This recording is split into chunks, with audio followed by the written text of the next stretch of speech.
Hi viewers, welcome to our channel. నేను మీ Rajesh. So ప్రతిసారిలా ఈసారి కూడా ఒక స్పెషల్ గెస్ట్ని అయితే తీసుకొచ్చేసా. బట్ ఈ వీడియోలు చూస్తుంటే ఈ మధ్యకాలంలో ఎక్కడ చూసినా అంటే ఈయన వాయిస్ కన్నా ఇంకొక వాయిస్తో బాగా ఫేమస్ అవుతున్నారు. చాలా సినిమాలు చేసుకుంటున్నారు, ఎన్నో ఆర్టిస్టులు షోలు చేసుకుంటున్నారు, చాలా బిజీ షెడ్యూల్లో కూడా. సో నేనైతే తీసుకురావడం జరిగింది. సో సునీల్ బ్రో అయితే మనతో పాటు ఉన్నారు. కొన్ని విషయాలు చిన్న కాంట్రవర్సీలు సో నడిచాయి. ఈ గ్యాప్ ఏంటో ఎందుకు వచ్చిందో తెలుసుకుందాం. నమస్తే. నమస్తే. ఎలా ఉన్నారు? చూసారుగా. ఓకే ఓకే, బాగున్నాను. మంచి మాలలు గట్ట ధరించారు. ఏమైనా శుద్ర పూజలు గట్ట చేయించారా? అవును, నా మాట వినకపోతే శుద్ర పూజ చేస్తాను. శుద్ర పూజలు ఏమో కానీ బడిత పూజలు చేయడానికి చాలా మంది రెడీగా వచ్చారంట కదా. అటేం లేదు. ఎవరు అదేం లేదు. బెదిరింపు కాల్స్ ఏవో వచ్చాయంట కదా. అటేం లేదన్నా. లేదా సీరియస్గా చెప్పన్నా? సీరియస్గా అటేం లేదు. సరే పోనీ, అందరికి మీ ఆడియన్స్ నిన్ను ఇలా ఉంటే గుర్తుపట్టరేమో. సో వాళ్ళకి ఇవ్వాల్సిన వాయిస్ ఒకటి ఇచ్చి స్టార్ట్ చేద్దామా? హాయ్ అండి, అందరికీ నమస్కారం. నేను మీ సునీల్ రావినోతల. వెళ్ళొస్తానక్క, వెళ్ళొస్తా చెల్లి, వెళ్ళొస్తా. నేను మీ Sunil Ravinothala, junior Jagan. Super super and thank you so much. And ఏంటి ఎలా ఉందన్న లైఫ్? బాగుందన్న. So after corona, before corona? Before election ఎలా ఉంది చెప్పు. బిఫోర్ కరోనా, ఆఫ్టర్ కరోనా బాగుంది. బిఫోర్ ఎలక్షన్, ఆఫ్టర్ ఎలక్షన్ బాగుంది. ఒకప్పుడు ఇండస్ట్రీ బాగా సినిమాలు అవి చేస్తూ కష్టపడుతూ ముందుకెళ్ళాం. కరోనా బాగా దిగజార్చి బాగా కిందకి పడిపోయాం. అంటే ఎంత బిఫోర్ కరోనాలో 2017 అయితేమి, 18 అయితేమి, 19 అయితేమి, ఏ చిన్న సినిమా దొరికినా కూడా బాగా కష్టపడి పని చేసుకొని డైరెక్టర్స్, ప్రొడ్యూసర్స్, టెక్నీషియన్స్, మహానుభావులు అందరూ కూడా నాకు అన్నం పెట్టి మంచి మంచి సినిమాలు ఇచ్చారు. ఆఫ్టర్ కరోనా 2020 తర్వాత అసలు సినిమా అనే పరిశ్రమ ఉంటుందా ఉండదా అనే ఒక మూడ్లోకి వెళ్ళిపోయాం, భయపడిపోయాం. కానీ ఆ దేవుడి దేవల మళ్ళీ కంబ్యాక్ ఇండస్ట్రీ పునఃప్రారంభించుకోవడం, సినిమాలు మళ్ళీ ప్రారంభం అవడం, కళాకారులని మళ్ళీ పెద్దలు, డైరెక్టర్స్ అయితే, ప్రొడ్యూసర్స్ అయితే, టెక్నీషియన్ అందరూ గుర్తించి మళ్ళీ సినిమాలు వన్ బై వన్ రావడం. అయితే అంత సినిమాలు వచ్చినప్పటికీ కూడా 2019 బిఫోర్ ఉన్నంత ఆ స్పీడు ఆఫ్టర్ కరోనా లేదు. తగ్గింది. ఆ బటన్ అంటే కరోనా బటన్ పడింది.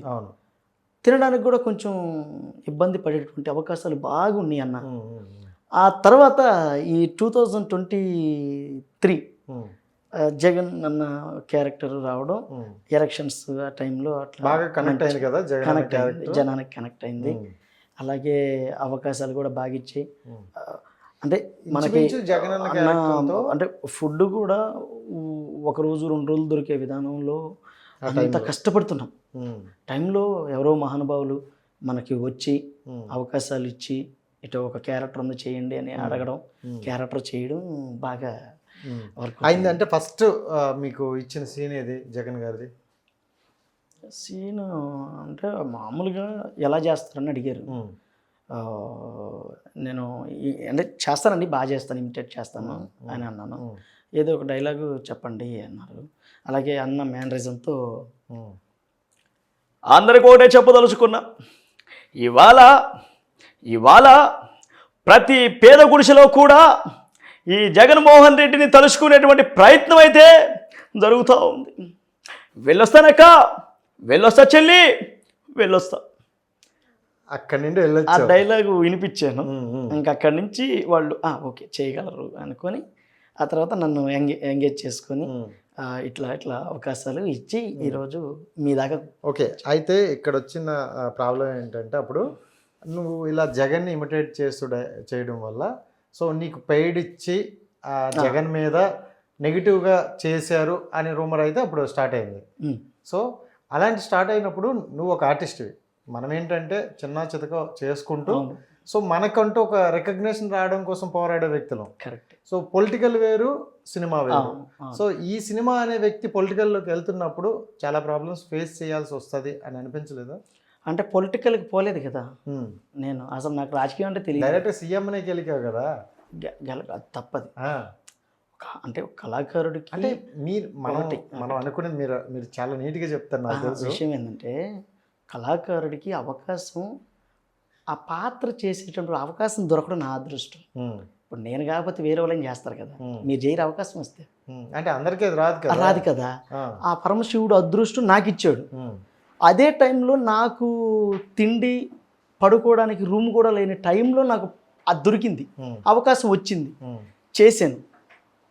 అంతేగాని ఇక్కడ రాజకీయంకి వెళ్ళాను, ఆయన లేవు.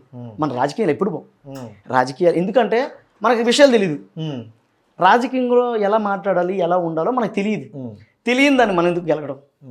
కానీ నువ్వు చేసేది ఏంటంటే అంటే ఒక డైరెక్టర్ స్టేట్ సీఎంని ఇమిటేట్ చేసినప్పుడు సో ఆటోమేటిక్గా ఎన్ని ప్రశంసలు వస్తాయో అంతకన్నా ఎక్కువ నెగిటివ్లు వస్తాయి. ఎందుకంటే ఒక స్టేట్లోనే 2-3 పార్టీలు ఉంటాయి, పార్టీలకు డివైడ్ అయ్యి డై హార్డ్ ఫ్యాన్స్ ఉంటారు. సో అలాంటి వాళ్ళే నేను ఒకరికి చేస్తే ఇంకొకరు నచ్చదు. అది నార్మల్గా మనం వాయిస్ రైజ్ చేస్తేనే నచ్చదు, అలానే ఇంత ఇమిటేట్ చేసినప్పుడు బాగా కనెక్ట్. నేను పేద కళాకారుణ్ణి, పేదవాడిని, ఒక అవకాశం వచ్చింది చేస్తున్నాడు. ఒక వ్యక్తిని నమ్ముకొని చాలామంది బతుకుతారు. అలాగే జగన్మోహన్ రెడ్డి అన్న వాయిస్ని, ఆయన బాడీ లాంగ్వేజ్ అని నమ్ముకొని బతుకుతున్న పేదవాడిగా. అందుకనే నన్ను ఎవరు ఏమన్నా ఇప్పటికీ కూడా నేను ఇంత ఫ్రీగా తిరుగుతున్నాను, ఇంత బాగా హ్యాపీగా ఉండగలుగుతున్నానంటే ఇప్పుడు చాలామంది విమర్శలు చేసేవాళ్ళు ఇళ్లలోంచి బయటికి రారు. ఎందుకని? వాళ్ళ ఆత్మకు తెలుసు వాళ్ళు తప్పు చేస్తున్నారని. వాళ్ళ ఆత్మకు తెలుసు కాబట్టి బయటికి రావట్లా. కానీ నేను ఇంత స్వేచ్ఛగా తిరుగుతున్నాను, నా పని నేను చేసుకుంటున్నానంటే నేను చేసే దాంట్లో ఒక కళని ప్రదర్శిస్తున్నాడు, ఈ కళని ప్రదర్శించే విధానంలో ఎవరో చేయించుకుంటున్నారు అనే విధానం వాళ్ళకి తెలుసు. అందుకే ఒక్కరు కూడా నన్ను ఒక మాట అనలా.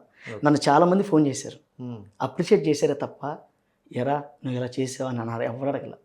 కానీ కొంతమంది అన్నారు, తమ్ముడు నువ్వు జగనನ್ನು బాగా ఇమిటేట్ చేస్తున్నావు, మంచి కళాకారుడివి, కానీ నువ్వు చేయడం మాకు కొంచెం ఇబ్బందిగా ఉంది, బాధ వస్తుందని. అంటే నేను అప్పుడు చెప్పా, అన్నా పేద కళాకారుని అన్నా, అవకాశం వస్తే చేస్తున్నానన్నా, ఇది నేను చేయకపోయినా వేరే వాళ్ళు చేస్తారు కదన్నా, ఆ వచ్చిన అవకాశాన్ని ఎందుకు పోగొట్టుకోవాలి? జగనన్న ఓడిపోయినా గెలిచినా ఆయన పేరు చెప్పుకొని బతుకుతున్నానన్నా, నా నోట్లో మట్టి వేయద్దన్నా అని చెప్పి రిక్వెస్ట్గా మాట్లాడితే ఒక్క మాట మాట్లాడలేదన్న వాళ్ళు. నిజంగా చెప్తున్నా, ఈరోజు ఎక్కడ చెప్పలే, ఇక్కడ చెప్తున్నాం కదా. ఓకే, వాళ్ళు నిజంగా నన్ను అప్రిషియేట్ చేశారు. ఓకే సార్, ఈ టాపిక్ గురించి మనం మాట్లాడుకున్న తర్వాత